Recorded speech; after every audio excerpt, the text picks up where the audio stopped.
اور ख़वातीन और हज़रात, आपको बताएं कि कराची शहर में एक बार फिर से हालात ख़राब हो गए। आपको बताएं कि कराची में अमारात को गिराने का जो सिलसिला है वो जारी है। आपको बताएं कि कराची शहर के अंदर गैर कानूनी तौर पर बनाई गई बिल्डिंग्स को गिराने की हिदायत जारी की गई थी, जिसमें से एक नस्ला टावर भी था। और नस्ला टावर को गिराने पर यहाँ पर एहतजाज किया, यहाँ पर मुजाहिरीन की जानिब से एहतजाज किया गया, मकीनों की जानिब से, जिन्होंने कहा है कि हमारे हकूक़ पर पानी फेरा जा रहा है, हमारी ज़िंदगियों की कमाइयाँ हैं जिनको यहाँ पर नेस्तो नाबूद किया जा रहा है। जबकि दूसरी जानिब से पुलिस ने भरपूर तरीके से लाठी चार्ज भी किया और हालात कशीदा हो गए। भगदड़ के दौरान 3 अफराद के ज़ख्मी होने की इत्तलात भी मौसूल हुई हैं। ख़वातीन और हज़रात, आपको बताते चलें कि कराची में गैर कानूनी तौर पर बनाई गई अमारात को गिराने का जो सिलसिला है वो जारी और सारी है।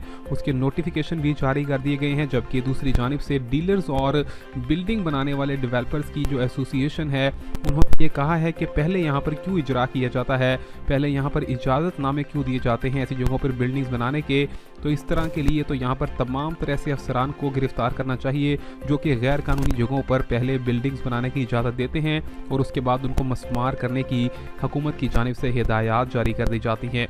ये सरासर ना पब्लिक सारिफीन का। इस हवाले से आपकी क्या राय है, कमेंट्स में ज़रूर आगाह कीजिएगा। मिलेंगे नई अपडेट में, तब तक के लिए अल्लाह हाफिज़।